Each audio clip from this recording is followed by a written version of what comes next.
एक case file, एक कहानी, एक सच्चाई जो कोई सुनाना नहीं चाहता। 2024 में 5,000 से ज्यादा इंडियन स्टार्टअप बंद हो गए सिर्फ एक साल में।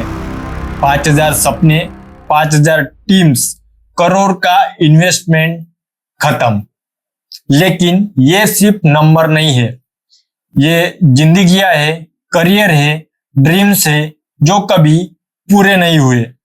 और सबसे बड़ी बात, ये प्लान मर्डर नहीं था, ये सुसाइड था। आज मैं आपको वो सच्चाई दिखाऊंगा जो बुक्स में नहीं मिलती, वो 5 रीजंस जो 9 आउट ऑफ 10 स्टार्टअप को खत्म कर देते हैं।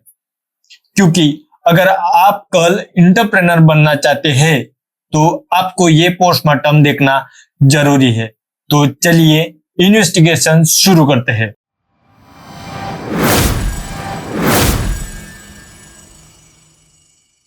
हमारा विक्टिम एक average Indian startup, life span 3 से 5 साल, सर्वाइवल रेट सिर्फ 10%। फैक्ट्स स्ट्रेट है, फर्स्ट ईयर में 20% खत्म, सेकंड ईयर तक 30% गॉन, 5 साल के अंदर 90% डेड। लोग कहते हैं फंडिंग नहीं मिली, आइडिया खराब था, मार्केट रेडी नहीं थी। गलत, ये सिर्फ सिम्टम्स है, असली डिसीज कुछ और है।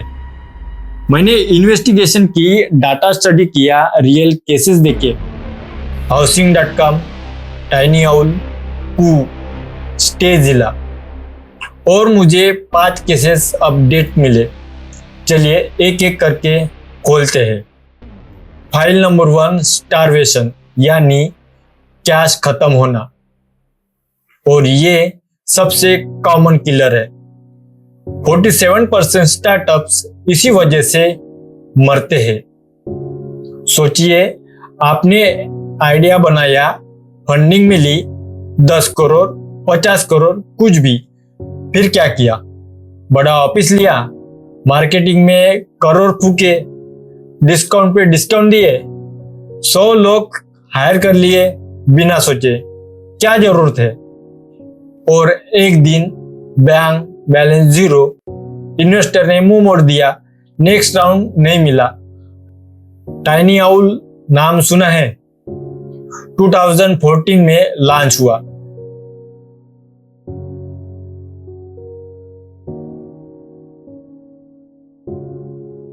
नाइनटीन सिटीज तक एक्सपांड किया, 30 मिलियंस राइज किए, लेकिन उनका बर्न रेट इतना हाई था कि वो 2016 तक खत्म।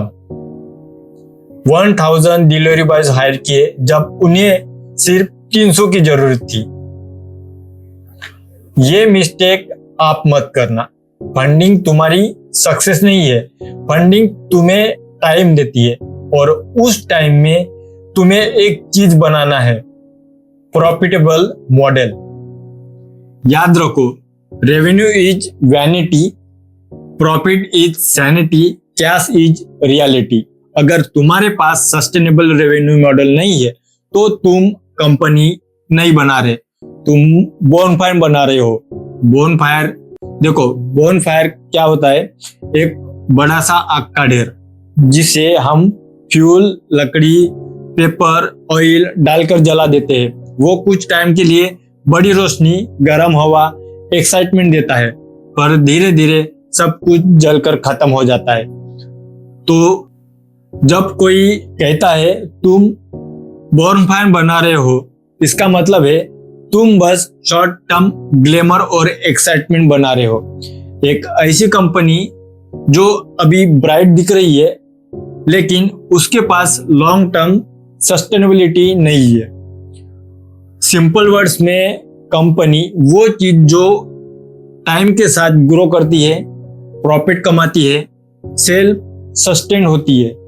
बोनफायर वो स्टार्टअप या आइडिया जो सिर्फ फंडिंग, हाइप और मार्केटिंग पे चल रहा है, बिना सॉलिड बिजनेस मॉडल के।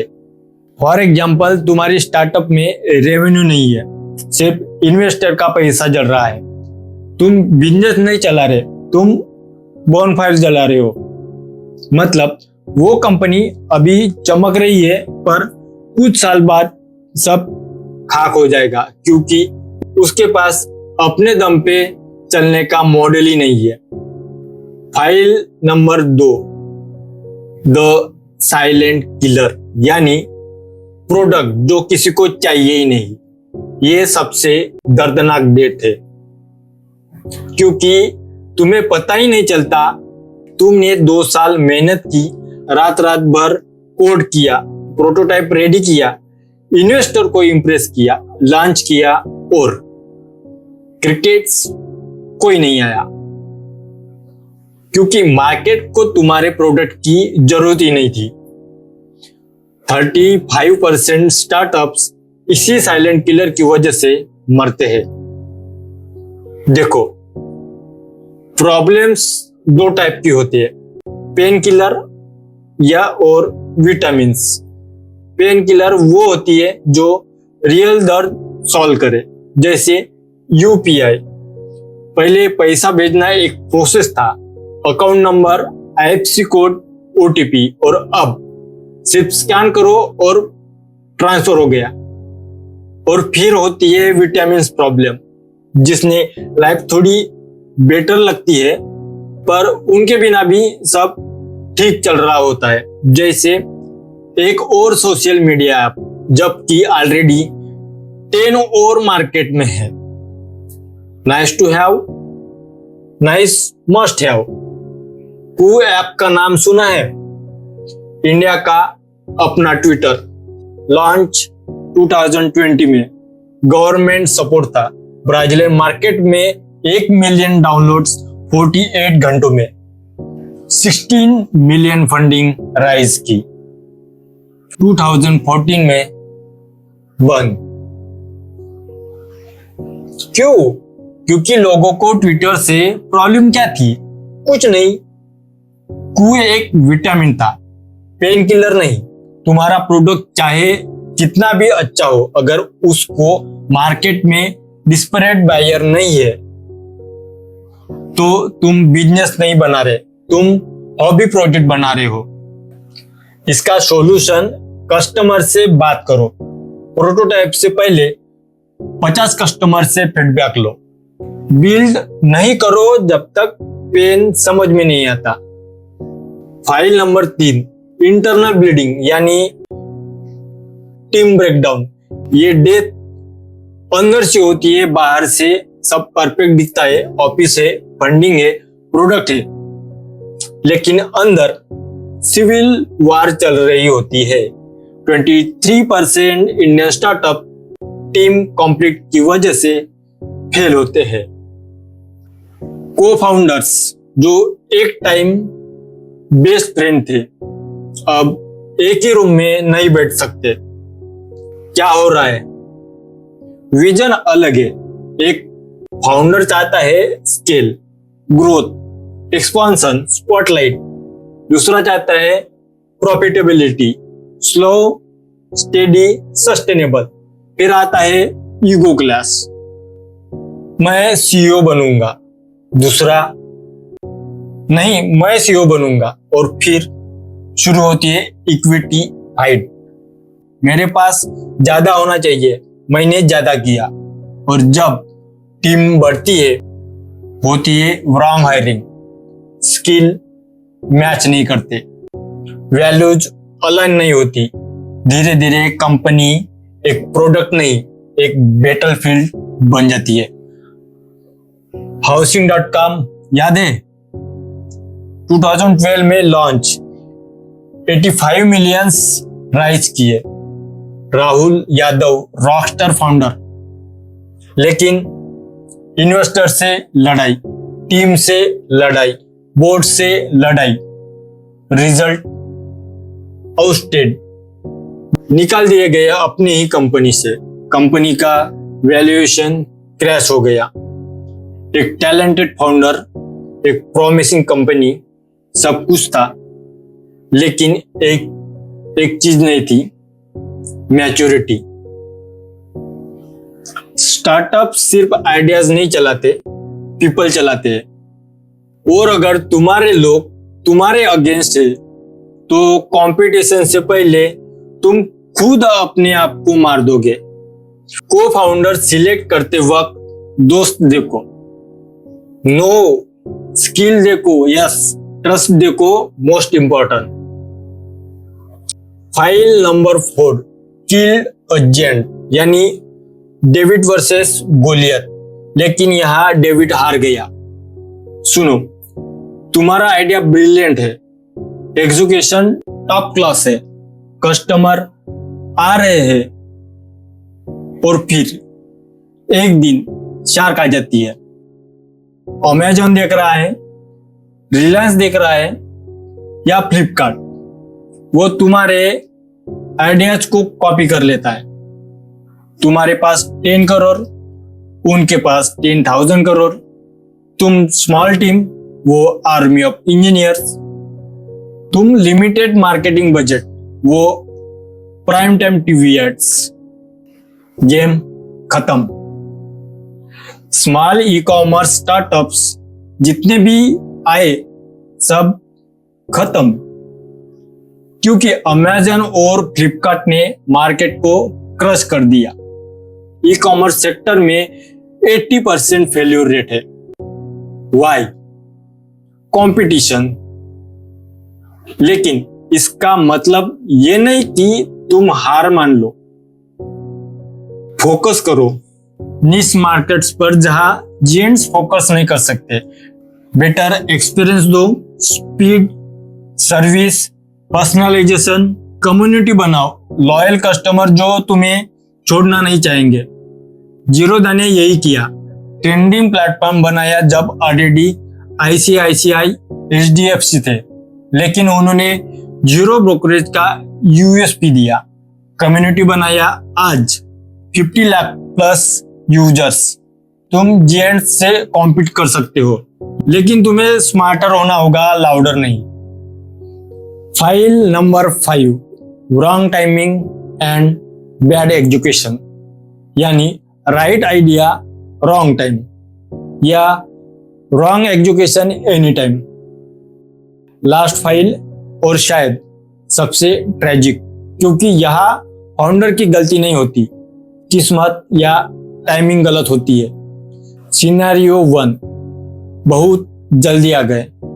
2015 में इंडिया में VR हेडसेट लॉन्च करना, ग्रेट आइडिया, फ्यूचर टेक्नोलॉजी, लेकिन इंडियंस रेडी नहीं थे। इंटरनेट स्लो था, डिवाइसेस एक्सपेंसिव थे, result fail.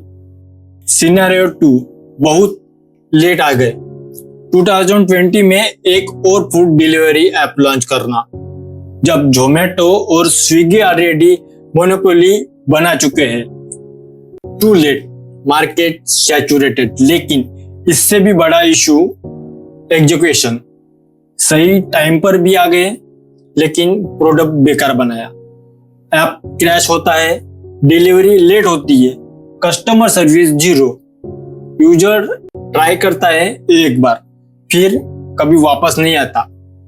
First impression last impression बन जाता है।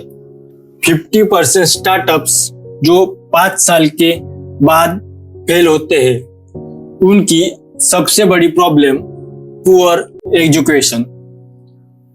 तो क्या करना चाहिए? नंबर 1, मार्केट टाइमिंग चेक करो, is your customer ready. Number 2, obsess over quality, launch छोटा करो लेकिन परफेक्ट करो।